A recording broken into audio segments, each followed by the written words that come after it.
Good evening and welcome to the SheShed. For those of you that are new and you have never been in the SheShed, I just want to say welcome. I want you to know and realize that I am excited that you are here. I'm glad that you have joined us. And tonight is a special edition of the SheShed. Tonight we're going to be discussing sexual assault awareness. April is sexual assault awareness, and one of the things that we are key about around here is making sure that we bring information to you that will help you to be a better version of yourself. And we realize and understand that some of the reasons why we are not able to move forward into who we are is because we're carrying a lot of baggage from the things that we have from our past. And I am excited tonight to have some amazing women with me that have come to share with you their experience, their triumphs, and their victories. I will give a brief introduction of each one of them, and then we will allow them to come in and we're just going to have a good old she shed conversation. It's going to be a conversation just like any other where I sit down and talk to my girlfriends about some stuff that's on our hearts and our minds. But before I do that, I want to share something with you. And I think that it is going to help you to truly understand why we're doing what we're doing. Before I do that, also, I want you to know we would love to see your comments. We want you to engage and interact with us. So you will be able to make comments in the chat and we will be able to see them and answer them. But it's important that you do post in that way so that we can actually see and hear what you have to say. Tonight in the She Shed, I have with me, and no particular order, I have Sharon Blunt. She is the Associate Warden of Programs at the North Carolina Correctional Institution for Women. She's also an author. I have Makuba Acha, and she is a public health advisor and an agility um, social impact coach, and she's also an author, and she is the CEO of her own business. I have Christina Mile, and she is the owner and founder of By His Stripes Ministry and For My Life Coaching LLC. Christina is also an author, and she is the creator of Daughters of Destiny Conference. We have Dr. Joanne Barnett. She is the owner of JSB Consultants. She is the author of Brokeology 101. And then we have Nikki Sims, and she is the owner of Line Dancing and Fitness with Nikki, and she is the outreach coordinator for Build Her Collaborations. And then we have Miss Monica Day. She is executive director of Stand Up Speak Out. She is a mental health advocate. She is a poet, an activist, a speaker. She is an author, and she is the creator of Breathe Life Sister Circle. So we have a plethora of different experiences that we want to bring to the table and help you to realize and understand that sexual assault does not discriminate. But before we get too far into that, I want to share this with you.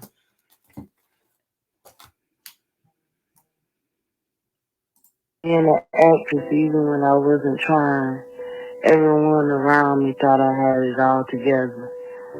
Truth was I tried too hard for too long to keep it together when the world was tearing me apart. Making sure to stay out of the way of other people's expectations and woke to my own failures and whatever else that was holding me back. I was broken by life, but always remembered when God did the choosing, only the broke was chosen. The brokeologist. I am a survivor. It took me years to say those words. Assaulted at 11, in my first abusive relationship at 13, in my second abusive relationship at 17. And they wonder why I stand up and speak out.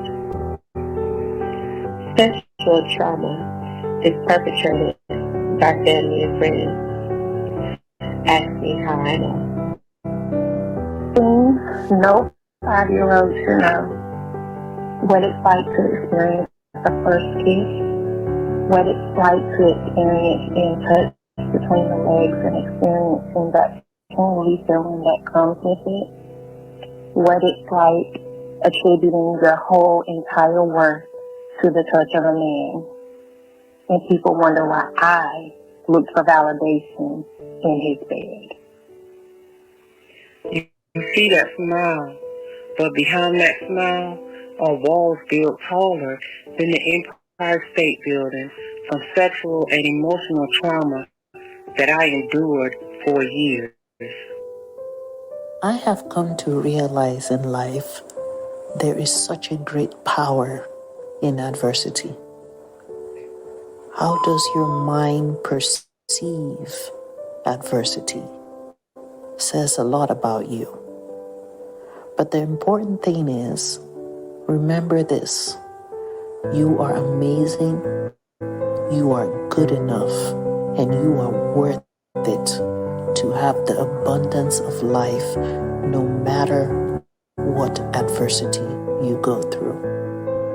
I was molested at 6 years old.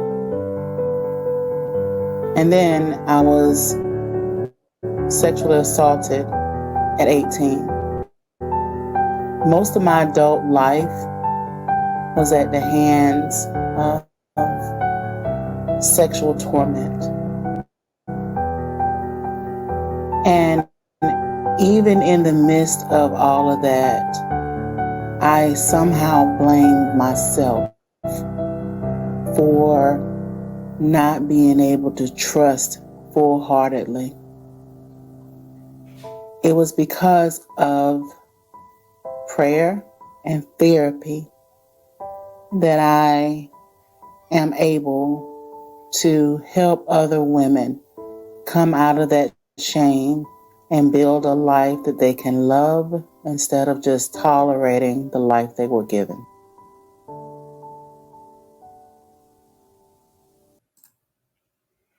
Okay, that set the tone. But I have some amazing people I want to join with me. And so I'm going to ask all of them to make sure they are on camera because I'm about to bring them on in no particular order.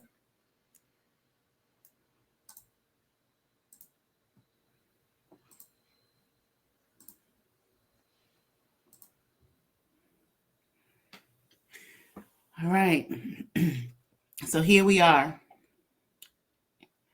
And as we have said, regardless of what and how, realize and understand that there is no discrimination when it comes to sexual assault. And I want to make sure that we are aware and we understand. So I want to do some real quick housekeeping. And I want to tell you this: there are so many terms that we use, and sometimes we get it's misunderstood as to what they really mean. So, sexual abuse, it includes physical assault, but can also be any act of violence that a person on a person in any sexual way. So it can be forcing someone to do something they don't want to do, coercing them and manipulating them to do acts that they have no intention of doing. It can be feeling, it can be touching, it can be showing someone pornography. Those are all sexual abuse activities. Sexual assault is physical. It includes sexual activity engagement without consent and or the person is unable to consent. So that can be someone that has mental challenges, someone that is disabled, someone that is unable to articulate what they want. That is sexual assault. And then you have sexual violence, and that is sexual assault, that is rape, that is date violence, that is also stalking. Why do I share that information? I share that information because I want this event to be an educational event. Yeah, we're going to talk and we're going to have a lot of girl talk, But I really want you to be aware, those that are out there listening, I want you to be aware that understand if someone has done anything to you that have made you feel uncomfortable in your sexuality, it is a great possibility that it will align in the means of some type of sexual assault. And I want us to be aware of that. The other thing I want us to be aware of, and we dropped someone, who did we miss? Okay, Sharon, she'll come back. The other thing that I want us to think about is this, that nearly 80% of female sexual assault victims have the first one that they encounter happens before the age of 25. Mm-hmm. Yeah.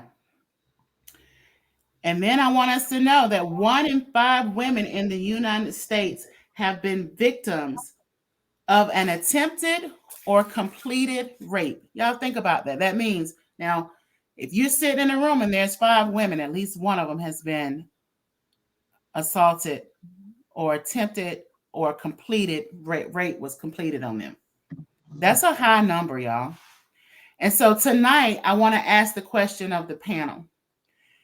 I gave some statistics, but I also believe that you have your own objective or reason for being here tonight. And I want you to take a brief moment and tell us, why are you here tonight? What is your objective? I'm going to go around the screen in order as y'all are listed on my screen. So we're going to start with Miss Monica Day. Monica, why are you here? Honestly, I'm here because I believe that it's important to have this conversation with so many, with the statistics that you shared, but also with the day-to-day work that we do at SUSO. This conversation is needed.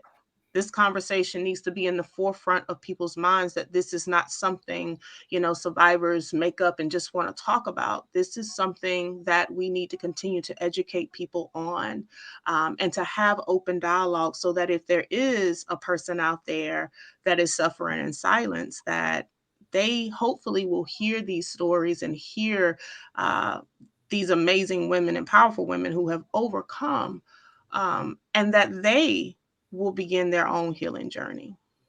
Thank you. Nikki, why are you here?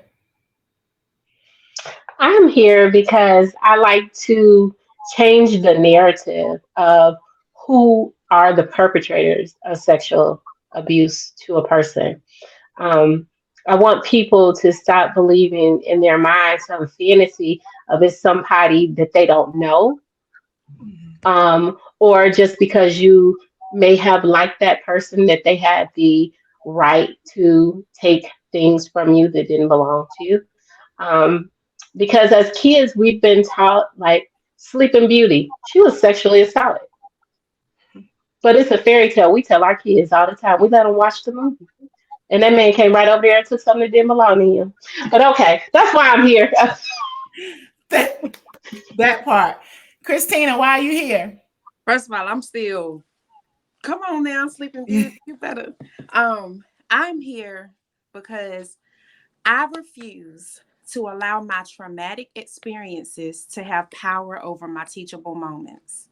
I am a voice to the voiceless. I am a reminder that I have the power to tell my story as it happened, how it happened, whenever I want to say that, how I want to talk about it happening. And I am an example.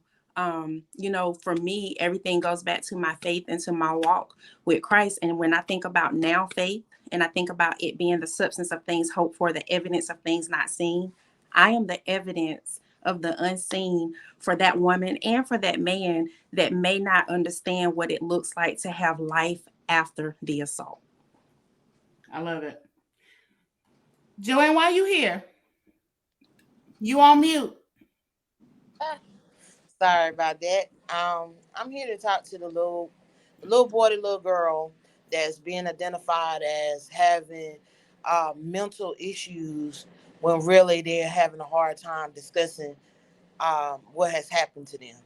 I'm here for to not and also teach on money situations, on how being sexually assaulted can have you doing things without you even know that you're doing them. So I'm here to address those issues with parents of maybe that child is acting out because something has happened. And like she said, the boogeyman doesn't always live outside the house. It could be a close friend. It could be someone that your parents trust. It could be really anybody, and they're not expecting them to do that to you, but you just don't never know. Mhm. And that's Love what I it. mean. Well, This is thank you what for broken looks like. I'm here to tell you, hey, this is what broken looks like. that part. Makuba, why are you here?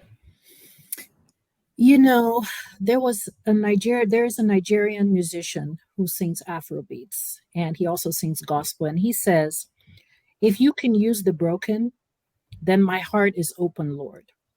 And it took me over 30 years to get to this point where I can speak the day, the time, and all the incidents that happened with being experiencing sexual child abuse.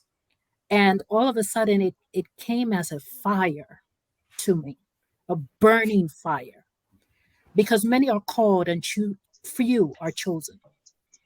We are chosen in this space to be warriors for the people, as my sister said, can't speak. I have two autistic nephews. So my voice goes louder. And with my eloquent sisters here on this panel, we have a responsibility to share this information in our community because there's a misconception that not talking about it, it's going to go away. And I have realized over a period of all these years where I'm creating these programs to help people, when you go through a traumatic experience, it enables you to be able to do two things. You can either sit down and not realize your inner power and talents, or you can use those inner powers and talent to connect and help others on a deeper level. And that's why I'm here. Thank you for being here. Miss Sharon, why are you here? I'm here to let everybody out there know that you are worthy. You are worthy. You are chosen, and God loves you. He made you. He knows you. He hears you. He sees you, and you are worthy. And I'm here to just let the listeners know, see yourself as God see you, and that you are worthy. I love it. So as you can see, there's so many different facets and reasons that we are all here tonight. I think I gave mine at the beginning. I'm here because I want to educate. I want to make sure that we have a platform where we can be honest, that where we can sit and we can talk. Going back and forth on how I wanted this to go, it was a little frustrating. I'm so thankful for Monica. She talked to me today, and we just kind of really had a one-on-one because it's not about who's doing what, and it's about us coming together and making it happen. And I trust every person that's on this screen with everything that I have. And some of you I've just met, but we have a spirit that has connected, and I love it. So, having said that, one of the things that was really key to me, and it was interesting to me, is that um, Nikki was saying how it is it's always, we want to make sure, I'm trying to get my words and say it how I want to say it. Y'all know I'm trying to keep it clean, but you know, you never know who the abuser or the assaultant is going to be. Mhm. And so often, I want to start at the beginning with children and the molestation. And if you have a situation or a part of your story to where that is part of your story, I want you to speak and share it. But we have to realize, and there was a statistic, and it said that every 9 minutes, a child is a victim of sexual assault.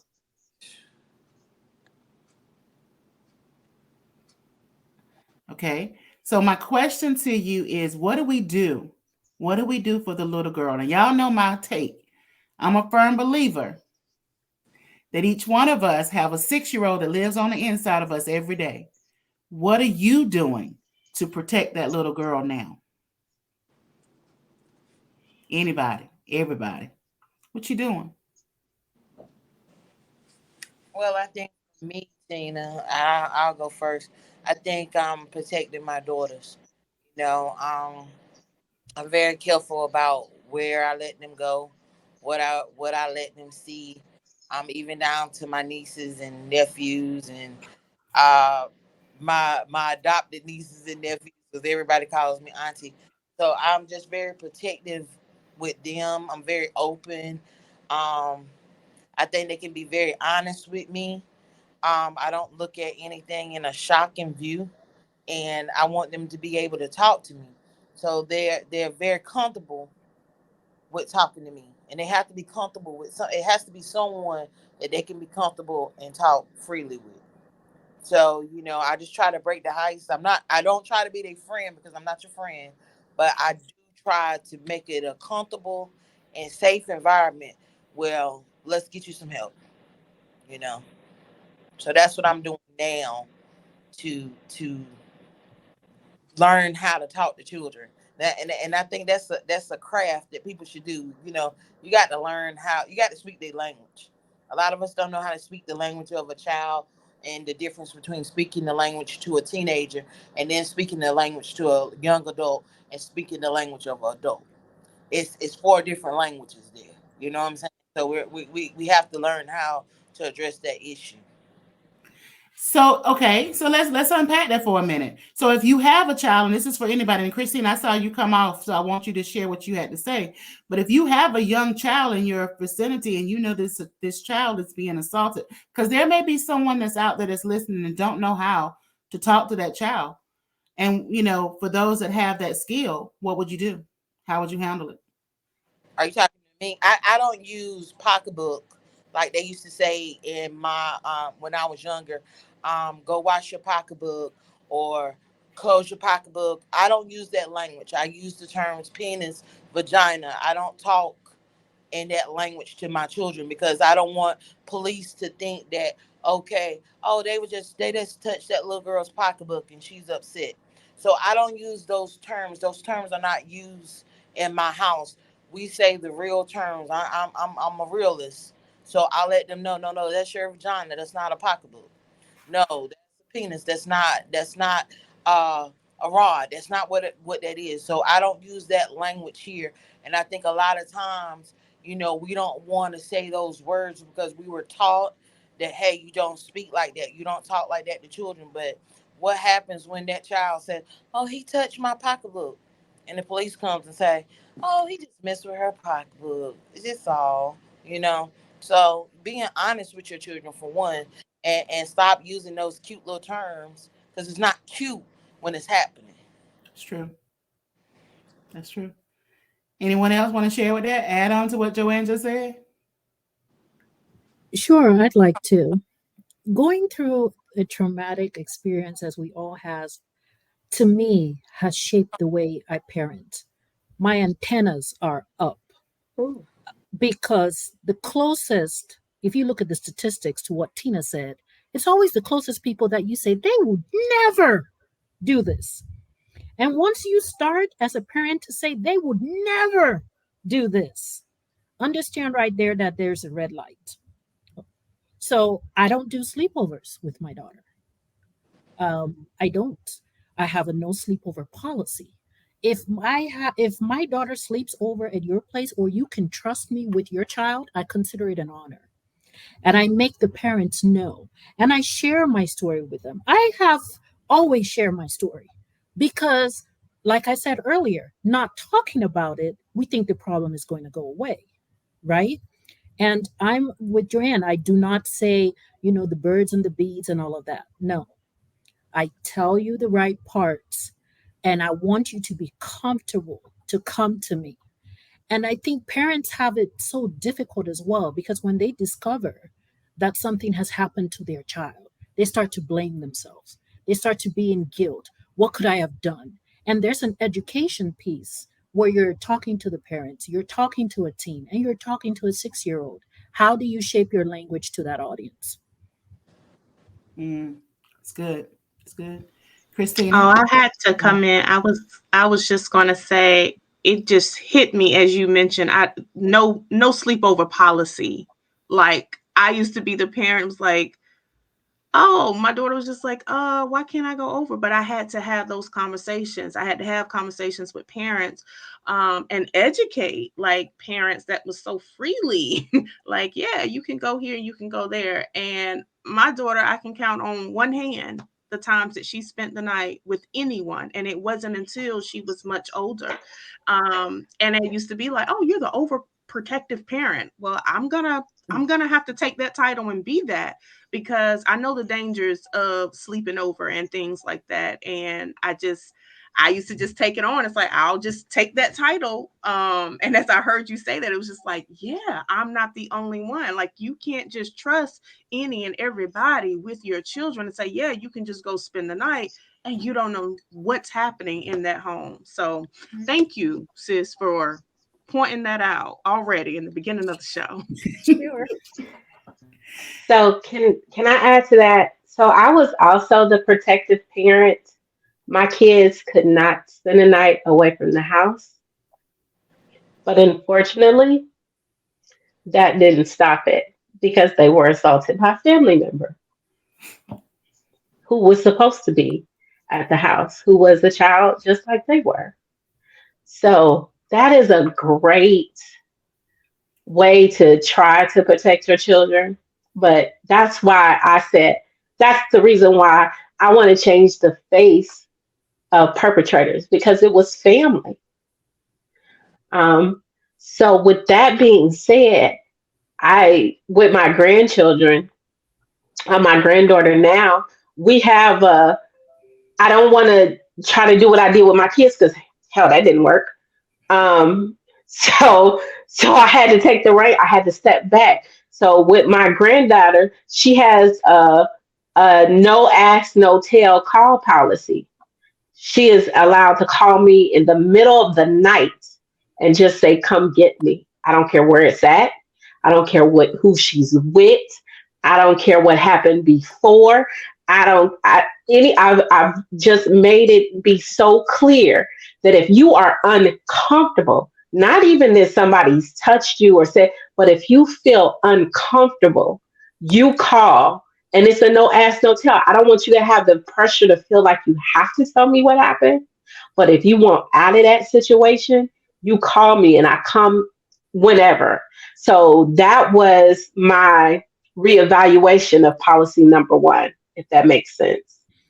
And Nikki, thank you so much for saying that because in my history, it was two of my paternal uncles back to back from ages 6 to 10. And what was so horrendous about this experience was that my parents, unbeknownst to them, took us and we had to go and live with this man for a year. So you're right.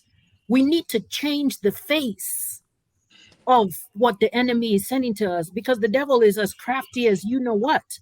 We have people who are going through this experience with their biological fathers in incest relationship. So I'm glad that you took that a step further and it's affected who comes to my house as well. Who sleeps in my house? You know, Absolutely. all these different things, all these different antennas. It's like you're razor focused. You're looking at a sign and you're like, oh, okay, you start to see the signs. And it has kind of talking to it with my daughter. I'd like to share a very short story. She saw something strange in one of her daycares. She realized this child was always dirty and not just shabby looking. And she told me. So when I reached out to the school, they looked into it and they realized that something was happening in the foster care system where she would come to. So that's a very, very good point. And it was the foster parents. So thank you Mm, for diving deeper in that. well, that's good. Um, Christina? that is good. Um, I agree with the changing the face. Um, just going back to the original question, like going back a little bit, but giving young people the ability and the authority to be able to speak in whatever they're in. When I was growing up, a child had to stay in a child's place. And oftentimes that meant we had to shut up. Oftentimes that meant we couldn't talk about anything. And don't you dare talk about an adult. Don't you dare say an adult is lying. An adult, did something. It was pretty much the adult's word against ours. And something else that I noticed, not just in my family coming up, but in the South, I noticed this a lot with visiting people. Why are we demonizing these children for these perverts calling them to the corner? Like if Uncle Joe says, come sit on my lap, why then is Susie fast and managed and grown? And, we putting all these labels on her and we're making her feel bad about being who she is when somebody needs to be telling Uncle Joe, you don't need to be here. Why are you coming? Why are you asking Susie to sit on your lap? Why are you doing these things? And something else that I noticed with my daughters is I let them know, granted, there's going to be people, something, oh my gosh, y'all, it's so much. There's going to be people who their perverted mindset is not your power to work around. So for example, when you come to my house, if my children in their pajamas, don't come in here telling me they have to change their clothes because you're here because their pajamas make you uncomfortable. They're at home. And if you can't be in the room with a child with a nightgown, in the room with a child with some pajamas on, then there's something wrong with you. There's nothing wrong with their child. People have made children to feel bad about who they are. So when they get old enough and they're adults, now they don't know how to function in their own identity because as children, we stripped it from them and told them what they shouldn't do, couldn't do, what they ought not to do. And they learn how not to have a voice by the time they get older, if that makes sense. They learned how not to speak up for themselves because we've told them to shut up so much. We've told them, you're a child, your feelings don't matter. You don't have feelings. I remember being told, when I would say my back hurt, you don't have a back, just being told what they don't have. But they do, they experience things that they should not experience. And I just had this conversation in my own house the other day. A lot of the things that we learned from another child that got it from an adult.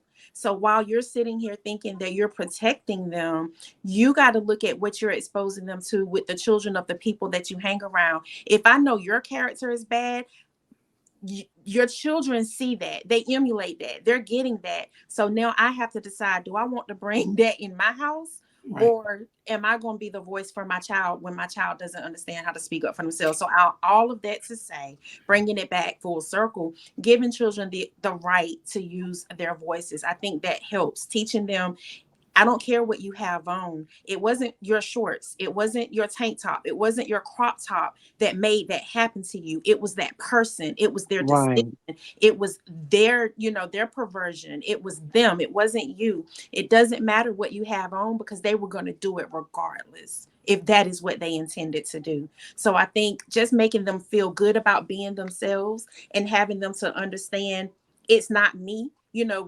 I carried guilt for a long time. I'm in my 40s and I just got rid of some guilt from when I was 5 years old. 40 years is a long time to carry something if somebody had just said, it's not you. Correct. Correct. That was beautiful. And I That can was tell you, I was fast and hot because of the way I was built. I had no control of that. Right. I could not help that. And I realized that the weight gain was part of the protection, Mm. but it still didn't change the way I look. It did not make my butt no smaller or my boobs no smaller. It just gave me a lot more of me. Yeah, and That's we and I it. want to talk. I want to talk about that. So, Nikki, I want you to hold on to that and don't let me forget because Okay. I want to come back to that.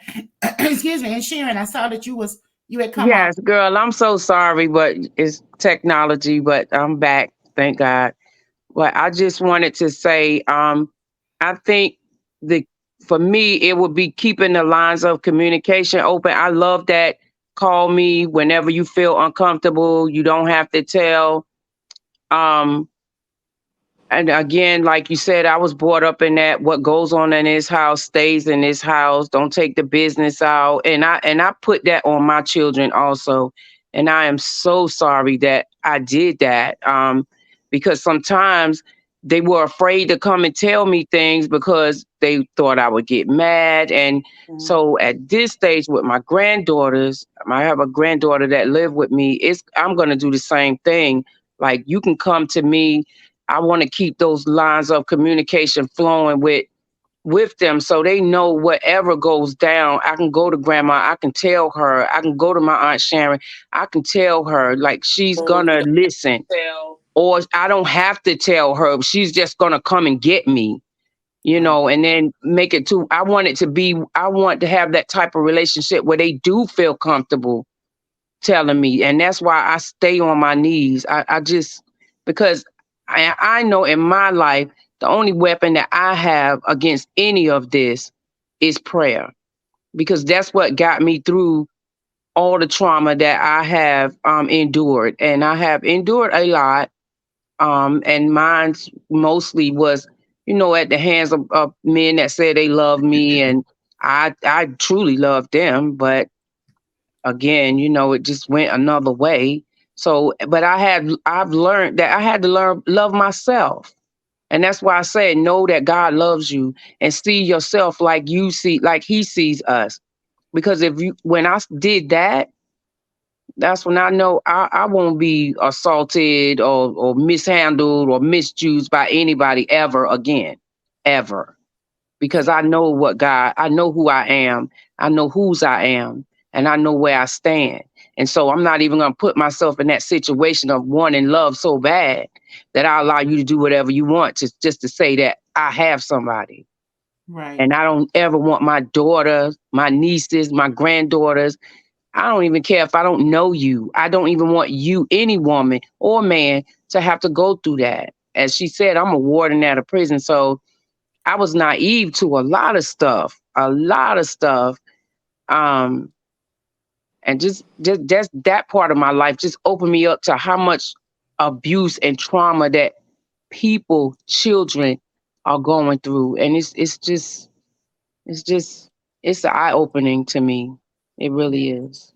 Yes, yes. So we talked about, that childhood, the way the things that happen in our lives and how it affected our childhood. And then we were starting to step into what did it teach you as you grew up into a teenager? I heard some of you say, you was very promiscuous and fast. That's what we said. But, very promiscuous and not really knowing. And going into your early adulthood, how did the things, if the trauma happened prior to you becoming an adult, how did it affect you in your early stages of relationships? I know one of the things that was shared in the video that I played was saying how it was like relationship after relationship, you was attracting the same type of people is one thing. I know that's true in my mind too. So what was something else that the trauma caused and how it affected you? Mm, well, if Well, I for could be, me, oh, I'm sorry. go ahead. Go ahead. I was talking.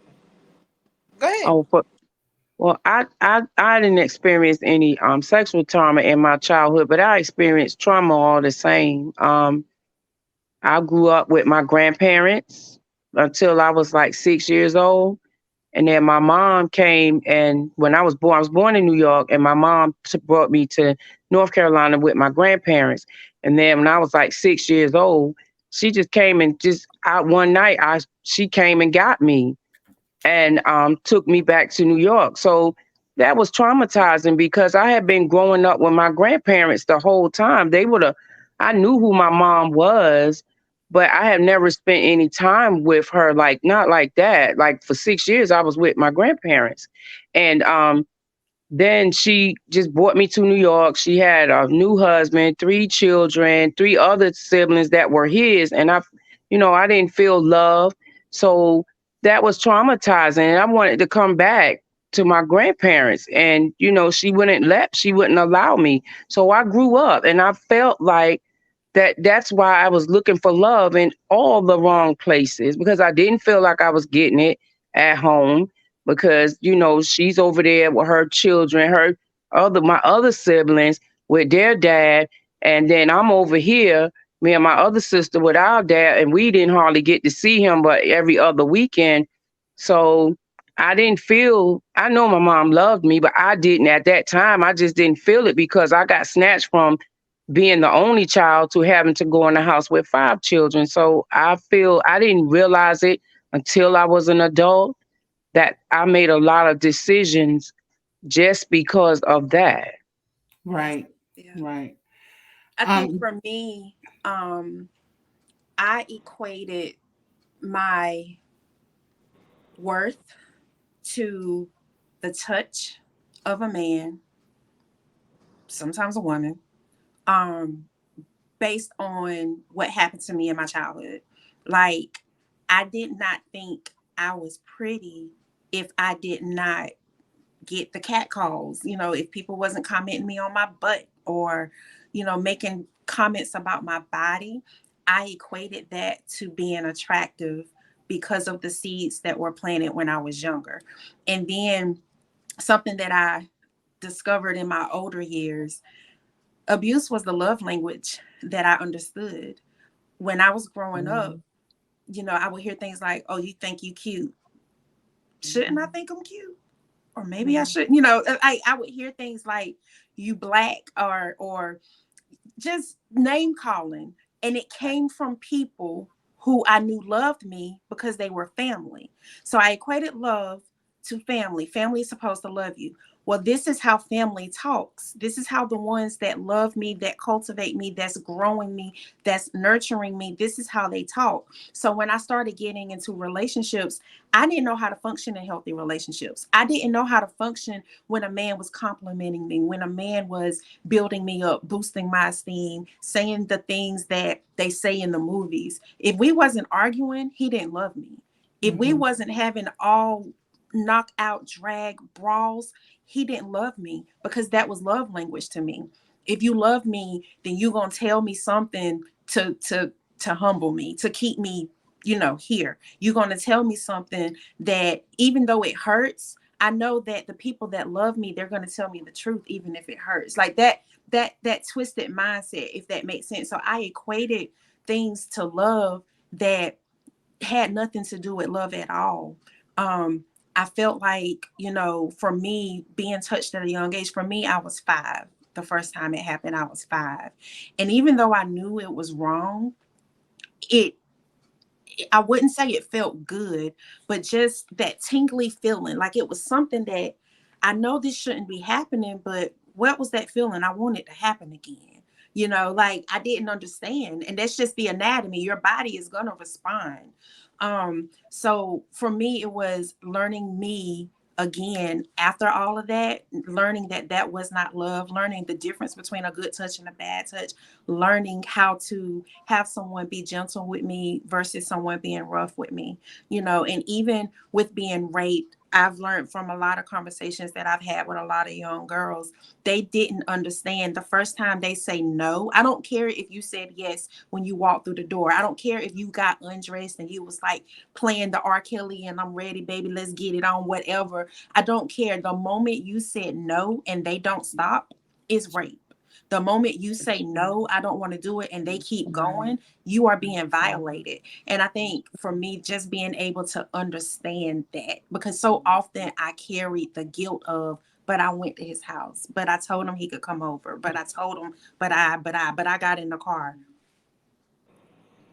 Like, no, I had to learn, those things does not give a person the right to violate me in that way. So it comes with a lot of growing, having to learn how to have a different mindset, to shift your mindset from those thoughts.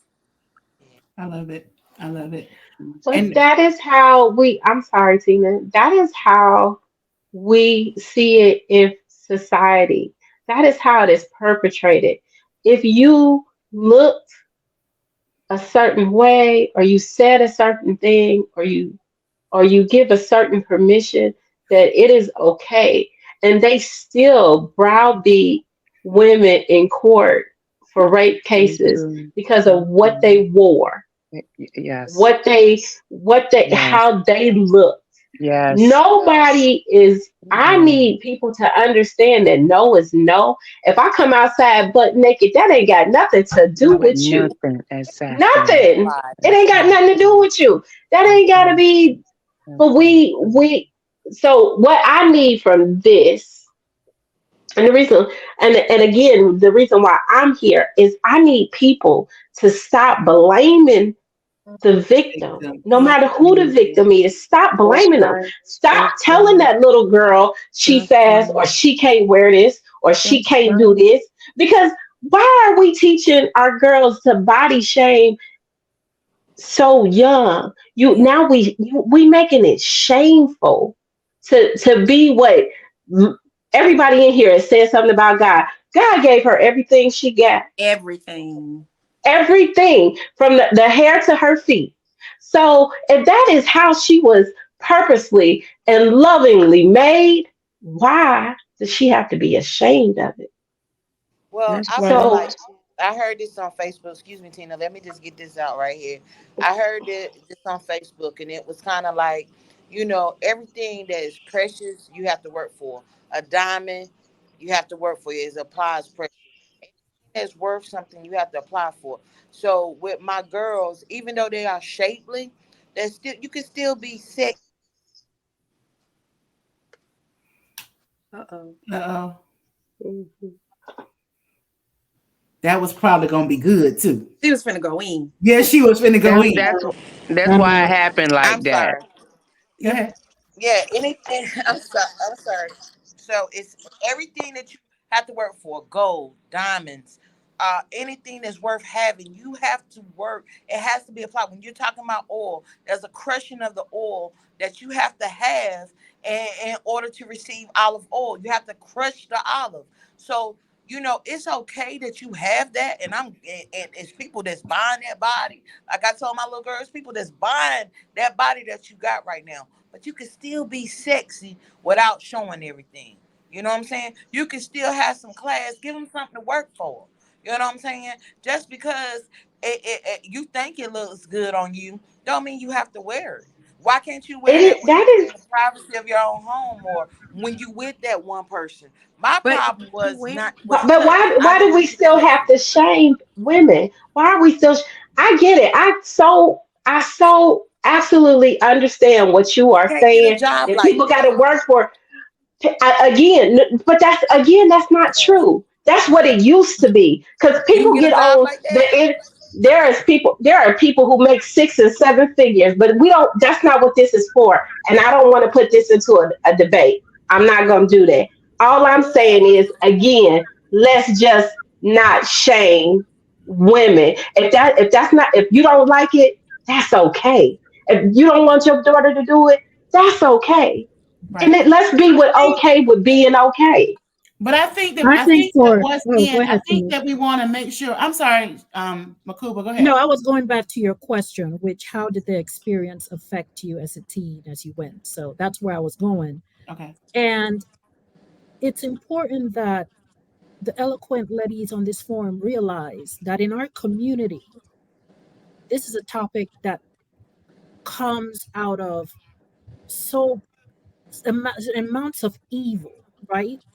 But at the same time, there's a cultural competent to this, right?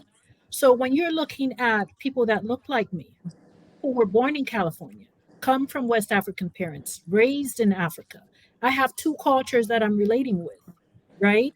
And in those two cultures, a young girl needs to dress a certain way because they don't have the resources or the kind of clothes that are available in the United States in a Walmart, right? So it's, and that language that we speak to that teen or that child changes as we deal with different cultures based on our environment. You gave the statistics earlier how prevalent they are in the United States.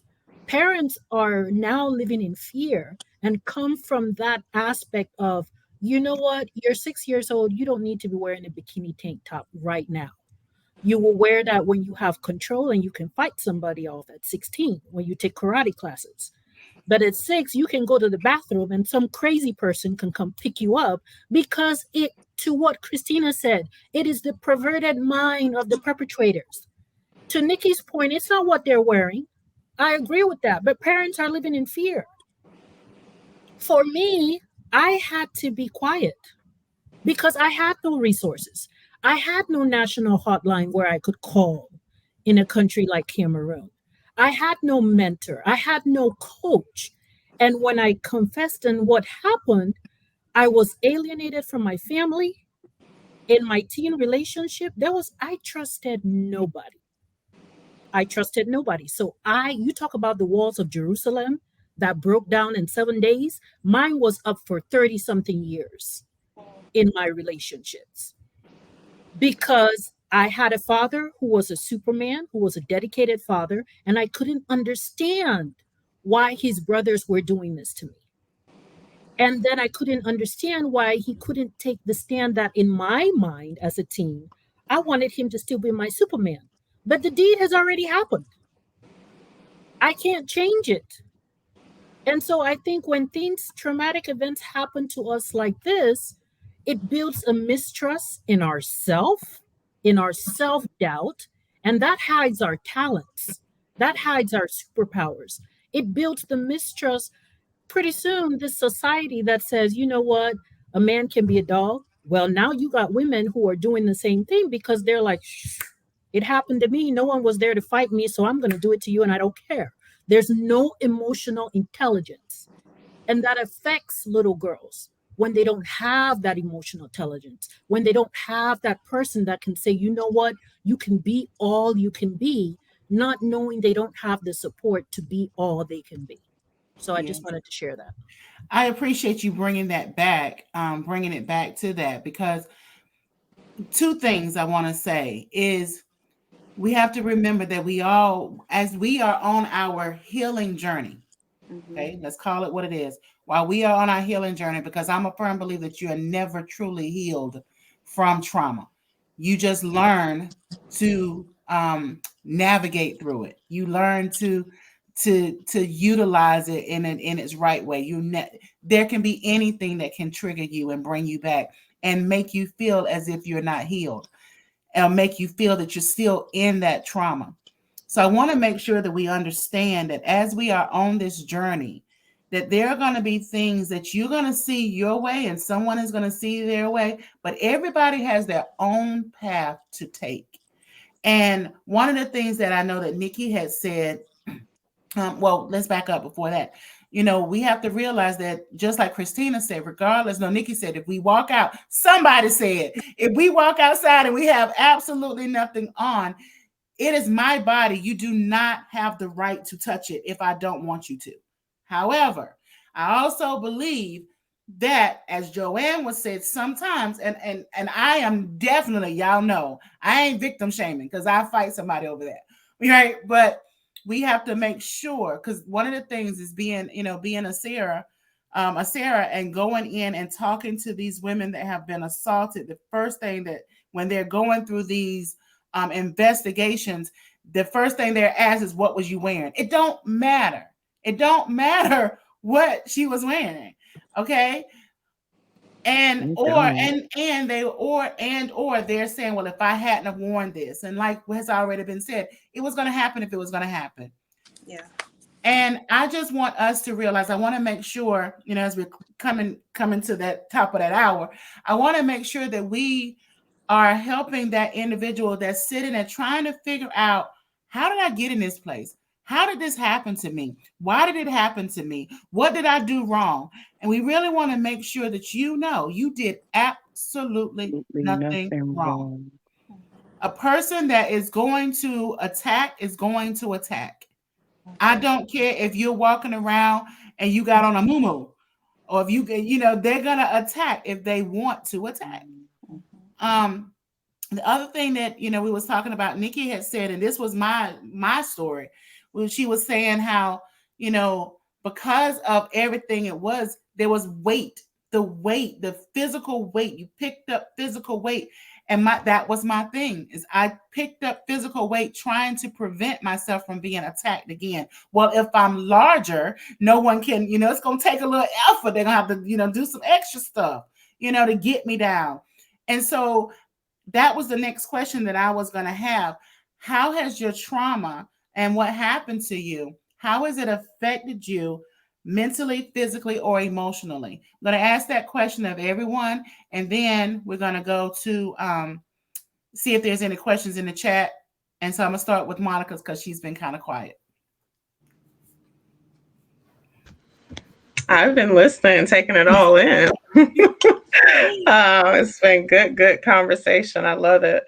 How has it impacted me spiritually, mentally, and emotionally? Spiritually, I did not believe in God anymore, and I grew up in church. So spiritually, everything that I've been taught about God up until I guess 11, I didn't believe in God anymore because I could not understand how God would allow this to happen to me. My assault happened in the church. And so I am a firm believer too that it don't matter what you have on, because I had on a yellow dress and stockings and black patent leather shoes. It don't matter what you have on. So it did for years. I could not grasp, being a person who grew up Christian. I just could not. I was just like, ain't no way in the world there couldn't be a God, because how could people be praising God just feet away and this happening to me? So there can't be. Mentally, my God. Mm, mentally, for years I didn't know it was called depression, anxiety, PTSD. I didn't know the terms. I just knew the impact of what it felt like. The panic, the heaviness on your chest, the um thoughts racing, and I just, or sadness, the suicide ideation and the suicide attempts.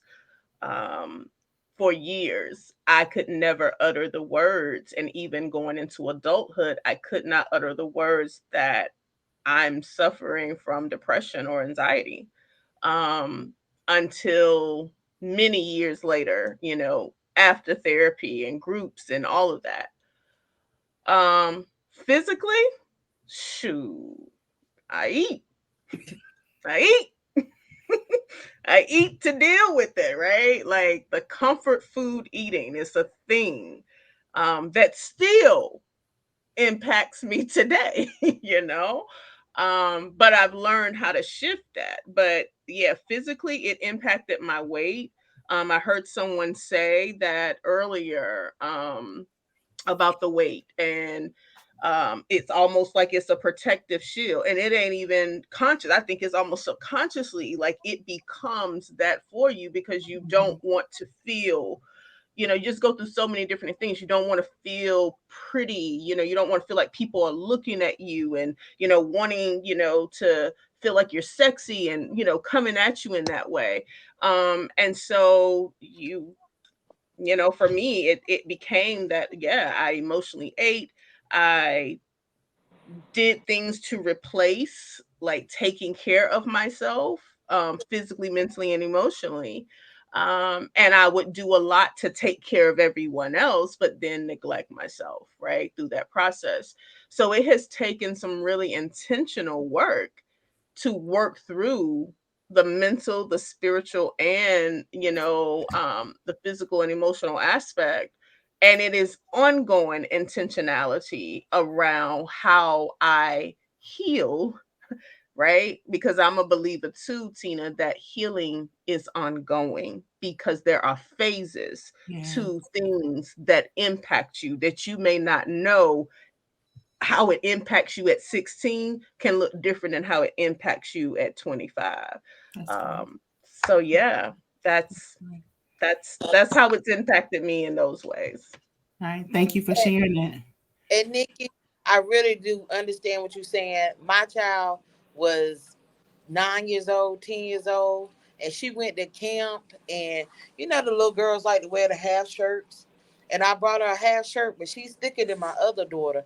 And so when I did buy the half shirt, she wanted to be like the other girls, but she's more shapely than the others. And this was a church camp that I took them to, so I was very upset that adult said something to her. If you didn't like the way, and my baby girl told her, she was like, I don't believe that your mom let you walk out the house like that. And my baby girl was like, well, how did we get here? You know what I'm saying? So she had the drivers here. They was like 9 and 10. So I do understand. But I had to, tell her that my child wants to wear a half shirt like everybody else did. You know, the little girls had their little half shirts on. So I understand. So it was a healthy debate, not a debate in a bad way. I didn't want, because I understand. I'm a plus size girl, so I went through the same thing. My mom had to cut my. I'm not only am I plus size, I'm many plus size. That means my legs are about this big right here, and I had to. My mom had to cut my pants off so I can get in them. So I'm looking like a little midget at school. But my thing was I didn't like to be touched, and so I would fight you if you touch me. I have an imaginary box around me, and I'm just now getting through that where I am hugging more, I'm loving more, and doing like that. So and unlike you, I was the bully. You know what I'm saying? It's nothing for me to fight. It's nothing now. It's I got a quick temper. You know what I'm saying? I think that was my way of, so don't touch me or whatever the case may be. That's how I was. So please don't think that I was doing that, because I was very upset with that teacher when she said that to my little girl. I was like, well, you wanted this $10,000 bill that I got at Justice, then maybe you should buy her clothes, or you can help me pay for this bill. So I certainly understand. And that's the one that they always say, oh, she fast, she this, she that. But really, she just as innocent as she can be.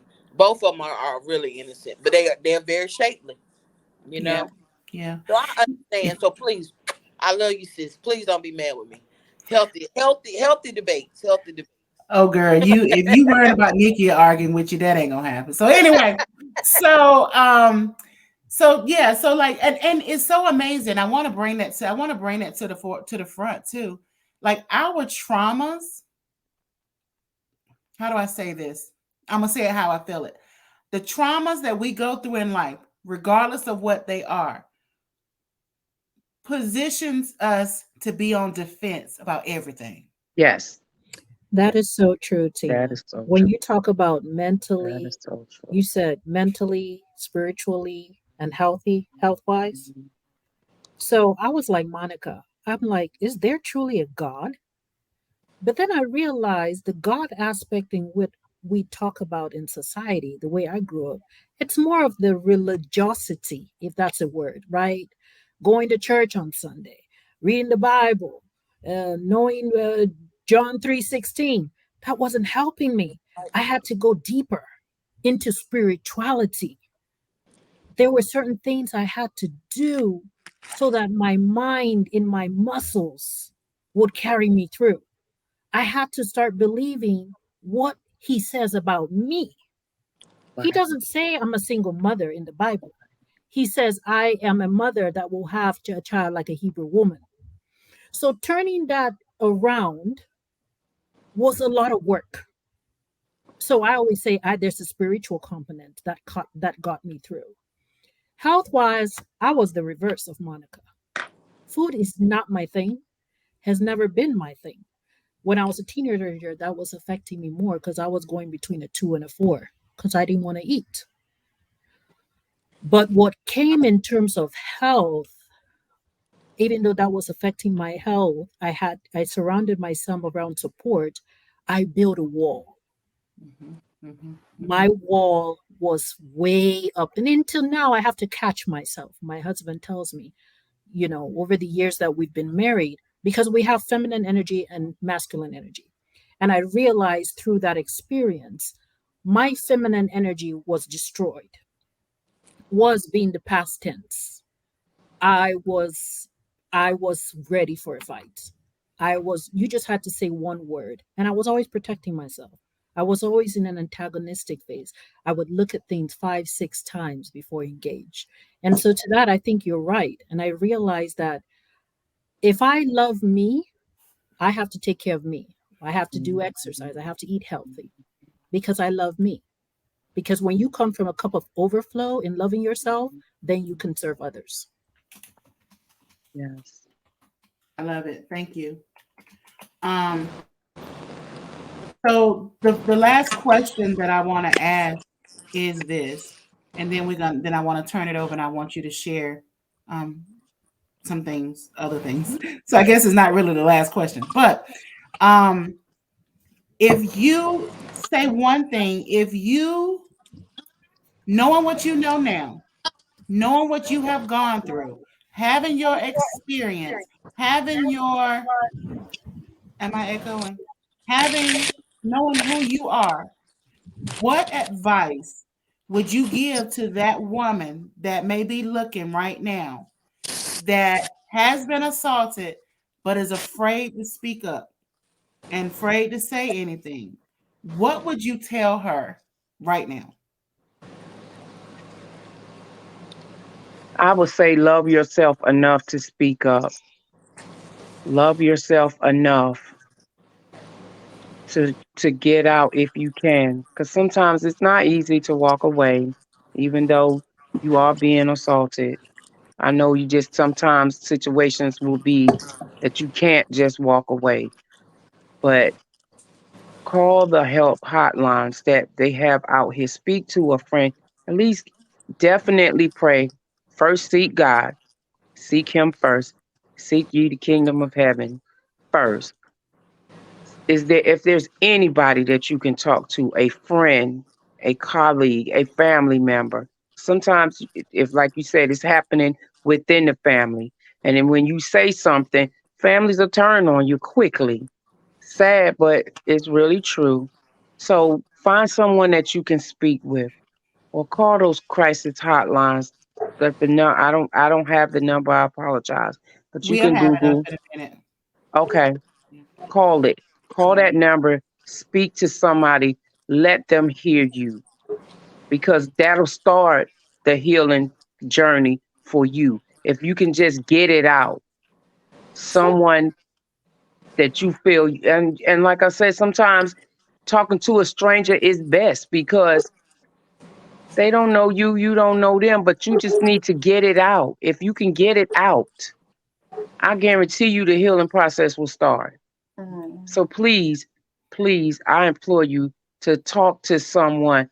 A lot of women suffer in silence. They suffer for years, just suffering in silence. And I just need you to just get it out. Just say it out. Because sometimes when you just say it out because you know it's happening, but in your mind it's not really happening, if that makes sense. Yeah. But once you say it, then it'll resonate that this is really happening and this needs to stop. Okay. Christina, I saw you. I Go ahead, oh, Nick. so 2 seconds of a backstory. So while y'all were talking, I'm a fighter. I am a fighter. Um, so nobody believed I was in an abusive relationship. Oh, I fought him all the time. And even if I started the fight, we still fought. But nobody ever believed that I was in an abusive relationship. So this is what I want to say to the people who are not believed, the people who have given up on God, and the people who have given up on themselves.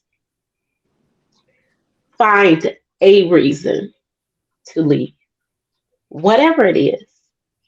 If it's your kids, if it's your dog, your fish, your friend, find a reason to leave. Find someone who may not know you to judge you for the situation, but be there just to be a listening ear, because it's all great until you don't love yourself, you don't feel like God loves you or your family, and you are alone. Because that's what abusers do. They get Yes, you yes, alone. So yes, when you are alone, you can't, you, them people that you used to could reach out to yes. ain't there. Mhm. You're right. They're not there. They're not there for you. Mhm. It is a strategic plan to Yes, it separate is. you from the pack. Mhm. You are like that gazelle in a den of lions. because they didn't ran everybody off and you are just there. But find something, whatever it is, Mm. the smallest that mustard seed, that smallest glimmer of light, that that freedom. I know Tina is trying to make this quick, but I'm gonna tell you, I watched What's Love Got to Do with It, and when she told him to just kill me because I'd rather be dead than be with you, that was my ticket out because that's how I felt. I would rather be dead than with you. Mm. Find something, hold on to it, and let it take you out. That's Wow. it. Amen. Wow. Amen. Wow.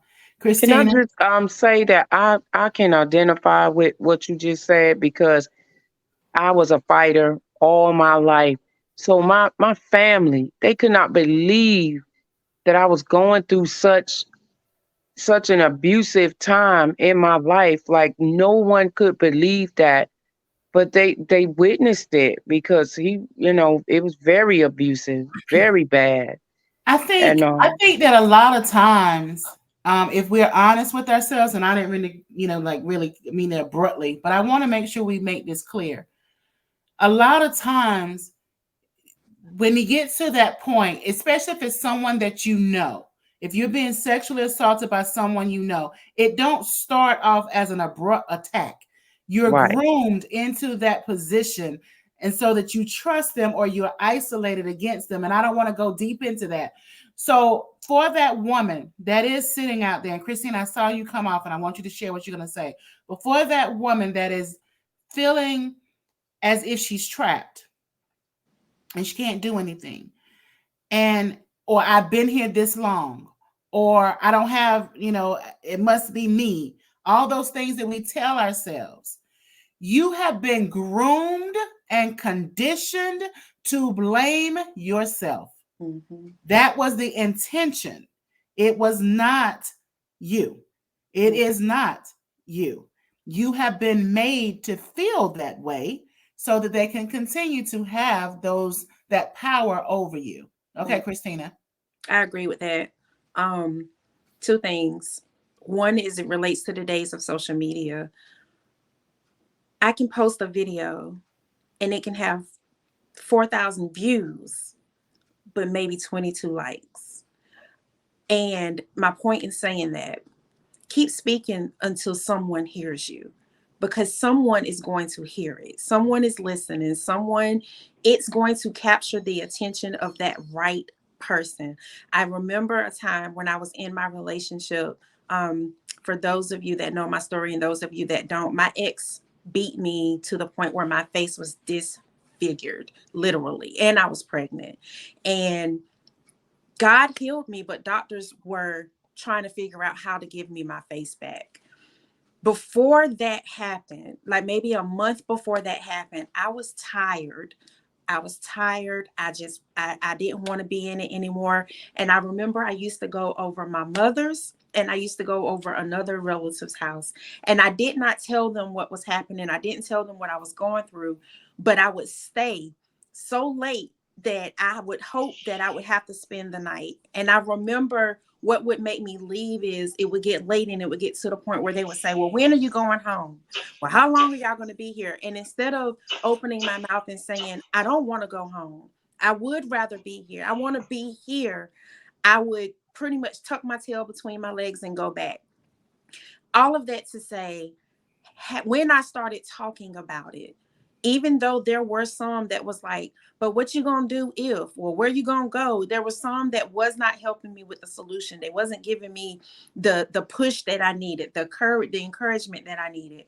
But the more I talked about it, the more I came into contact, or the closer I did coming into contact with somebody that gave me a plan, that helped me come up with an escape plan, that helped me come up with ways to start tuning into my voice, that helped me to realize, yeah, I might lose that, but I'm gaining this. So opening your mouth, if you feel like nobody is listening, then you're telling the wrong people. Mm. Even if you tell I don't care who it is. Don't worry about, I remember back in the day, the generation before me, they was worried about child protective services coming to the house, taking your kids and taking, they was just worried about.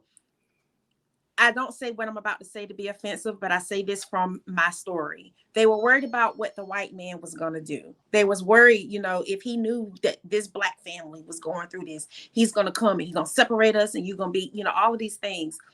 Don't worry about that. There are more people that have programs to help you than programs to split you up, take you apart, and take from you. There are more people out there that have solutions than people that have, condemnation. You are going to encounter those that tell you to stay. You are going to encounter those that don't think it's that serious. I like Nikki. I think it was Sharon. I think I too fight her to my core. I'm talking about you even look like you finna swing. I'm gonna meet you. I'm gonna meet you half swing. We gonna get, we gonna do this. But that's not healthy. That is not how someone should live.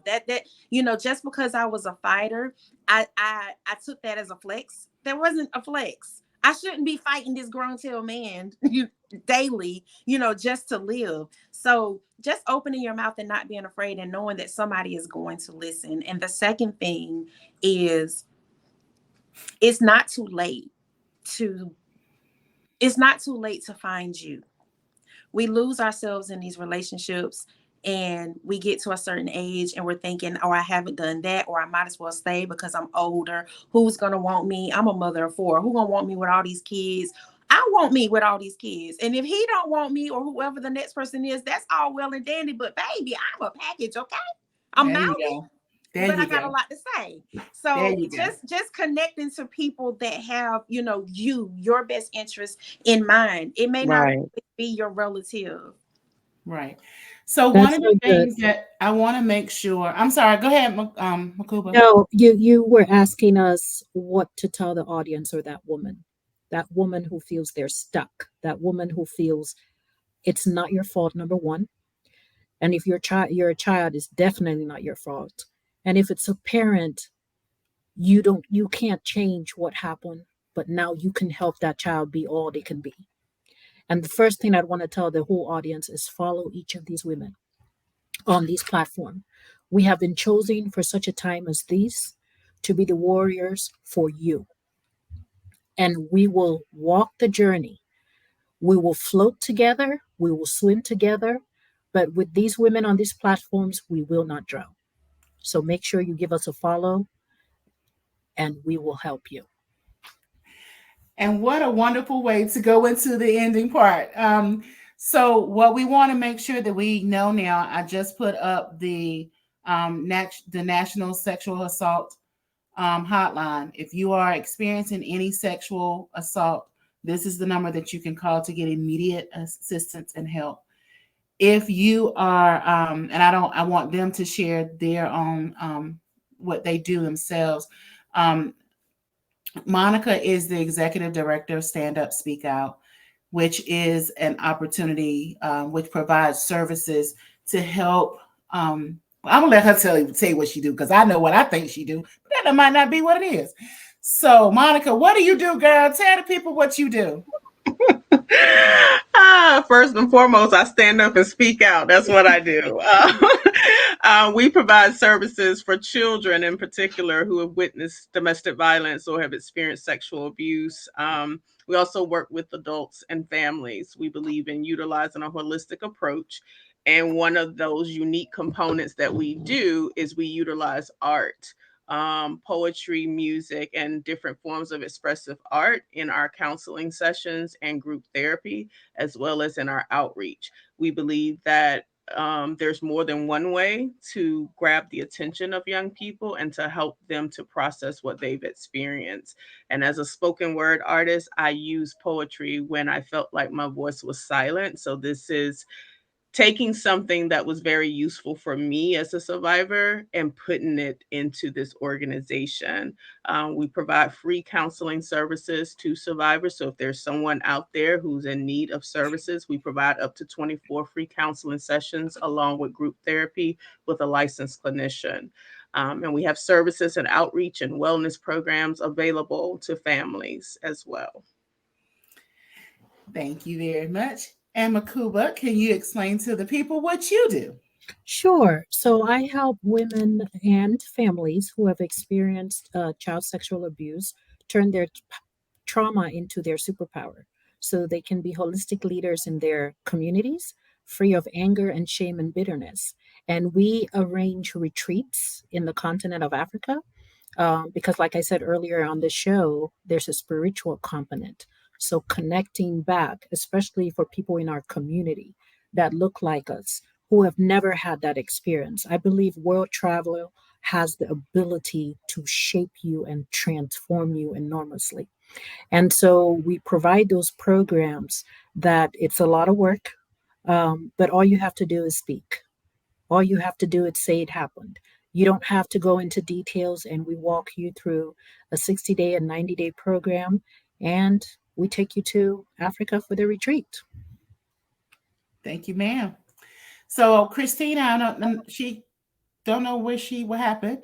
So Christina is a coach, and what she does is she help you while you are in the midst of the situation to create an exit plan. We have worked diligently to put together what that would look like and how it will happen. I have told y'all before that is not my ministry. Working with the individuals that are currently in it, that is not my ministry. That is her baby, and and yes, I support her in it.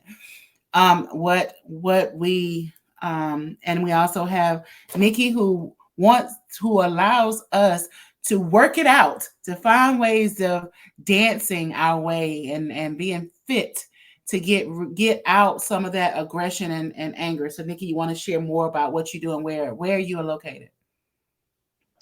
So, yes, I provide line dance classes and fitness classes in the Durham and Raleigh area.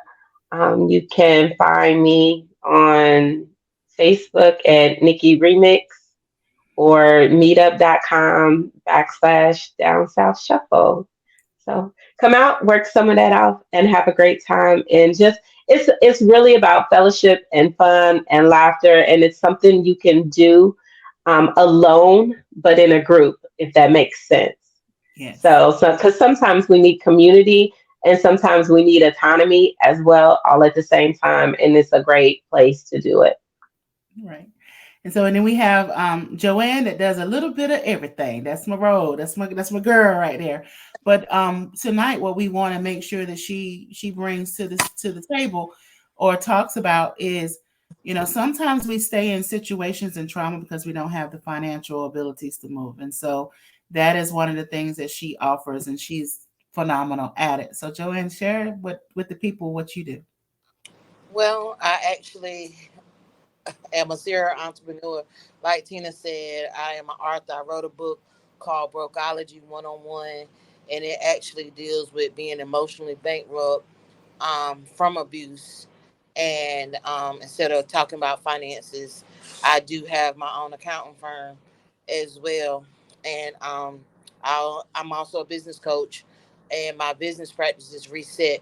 But my nonprofit is JSB High Direction Development Program, which I branched off and made another group called Dollars and Cents, and that's SENSE, Dollars and Cents. So I teach financial literacy to at-risk teens who have been involved in financial crimes, who find themselves selling drugs, prostituting because of the abuse and different things, and having to go through different traumas in their life, and they result back to money. Sometimes when I was going through my abuse, I would get hush money. And so that was my way of coping with different things. If you paid me, then I would be quiet. So by proxy, I was basically prostituting myself out and didn't know it. Mm. So I try to make sure that they're not prostituting themselves out or doing anything that just for the money or the sake of saying, oh, be quiet, don't say this, don't say that. So that's what it's called, Dollars and Cents. So I will put that up there, and y'all can reach me at resetyourfinances.org, and you can sign your children up. We have several different programs. Like I said, we do children from 5 to 2. which I'm not, don't like that group too good. They too busy for me. But from 9 on up, them are my people right there. 9 on up is my people. So Well, dollars and cents. That's what we call it. Dollars and cents. thank you for your work in the community, Joanne. Joanne has wears many, many, many hats. She left several of them out, but you know. And so Sharon, associate warden, she is a new author. You want to share information about your book? Yes, I wrote a book with the ladies of my sister Christian sisterhood, and the name of that sisterhood is Zeta Alpha Psi International. And a few of the ladies in the organization, we wrote a book called The Power of Perseverance. Anyone who would like an autographed copy can inbox me, Sharon Bass Night Blunt, on Facebook. But the book is also on Amazon, and it's $12.99. And I just want to say, I work with at the women's prison. I've been in the prison business for 25 years. So I've worked with the men. I now work with the women, but I also work with the victims. If you were ever a victim of a crime and you called to the Office of Victim Services through the state of North Carolina, I worked in that arena also. So I've worked with the men, I've worked with the women, and I've worked with the victims. So I've done full circle. I love that the Lord has placed me at the women's prison at this point in my life because I now want to be that voice. So I am the associate warden for programs, and that's just what it is. I work over the programs department where we provide services for the women, educational, vocational, job skills, counseling. We have chaplaincy service, social work. All of that falls under my scope. So the All Lord of it. has given me the platform. We can house at one point before the pandemic, we could house up to 1,700 offenders. Now we house up to about 11. I just came back from Charlotte today, and I've made it home so that I could be on this podcast for the reentry fair. And I want to just commend all you ladies for your nonprofits. I was in company with so many nonprofit organizations that want to help the ladies of NCCIW. And I just thank you. And if any of you ever want a partnership with us, please let me know because I am just all about, finding avenues to help them. We start when day one, when they come in, and we partnership all the way till they get out. So they are in need of your services. So thank you. So just know that we are in the trenches helping them, and we helping that population that society has forgotten about. But I Exactly. let them know every day. Exactly. It's plenty of people still out here fighting for you guys and Yes. giving them that second chance. Yeah. So And this is y'all, when y'all be seeing my little pictures and saying that I am at the women's prison, I'm sitting in the room with Miss Sharon. Yeah, that's what I'm doing. So so I just am know. so thankful Thank for you. your services and what you do. And Christina, I shared a little bit about what you do. I pretty much told them that you the one that pulled them out by their hair and then bring them to me and I kind of clean them up. That's what I said. No, I didn't. What I did say, can you tell them what you do, ma'am? What I do? Okay, so I am a pastor. I founded By His Stripes Outreach Ministries, which started off as a book. It is a book. It's a book. By His Stripes is a book, a story of redemption. It is available anywhere you can buy a book. Amazon, Barnes and Noble, directly from me on my website. The story is my story, basically, of the trauma all the way up to me finding God and how, like Esther, God's name isn't mentioned, Amen. but he was there. And that's my story. Like when I was out there being a little ratchet ratch, he was still there.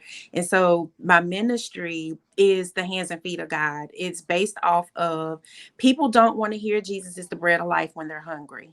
They don't want to hear that, the living water, Jesus Christ, the living water, and they're thirsty. So by his stripes outreach ministries meets the physical need before introducing the spiritual answer. And I also am a certified life coach. I am the founder of For My Life Coaching LLC. We are qualified and certified to help you get your life.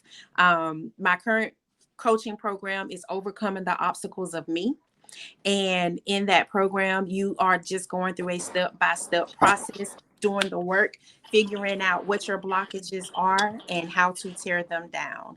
If you think about anything that is built up, anything, even if it's a brick, I think it was Makuba, you mentioned Jericho, one of you, even whatever it is, if it's a wall, it can come down. So teaching you how to find your voice, because that's how they brought down the walls of Jericho. They marched around 7 times and then they screamed and it came down. So teaching you how to find your voice to tear down those walls that's keeping you out or even keeping you in.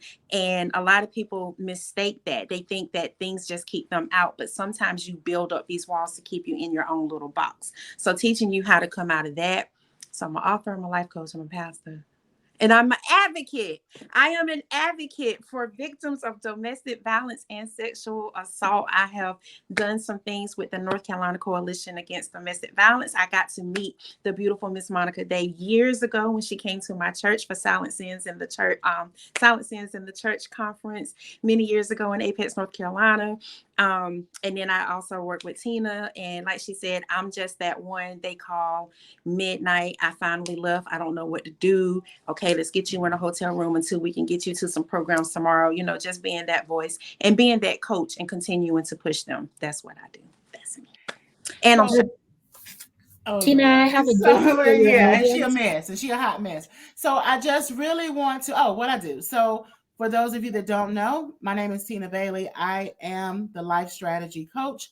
I am a business consultant. I am the founder of Build Her Collaborations, which is a nonprofit that provides education to the community on how to be better advocates for survivors of domestic abuse and sexual trauma. We also have a program to where we train mentors so that we can help survivors to actually have someone that will go with them into the courthouse or into court when they have to go, or maybe you're needing someone that can actually help you to get your stuff together, get back on your feet. We provide those type of services. We help once you are out. Christina pulls them out and I clean them up. Like I said, that's just what we do. We want to make sure that once you are out, you don't return to that situation. We are a firm believer that a man without a plan is a man without a future. A man without a future will always return back to its past. And so we don't want you to return to your past. We want you to come out. The other thing that I teach is it's all about being a boss. You are the CEO of your own life. It is up to you to take control of your life. As the boss, you have a right to demote, promote, and terminate anyone that is no longer serving purpose in your life. And you have the right to do it unapologetically.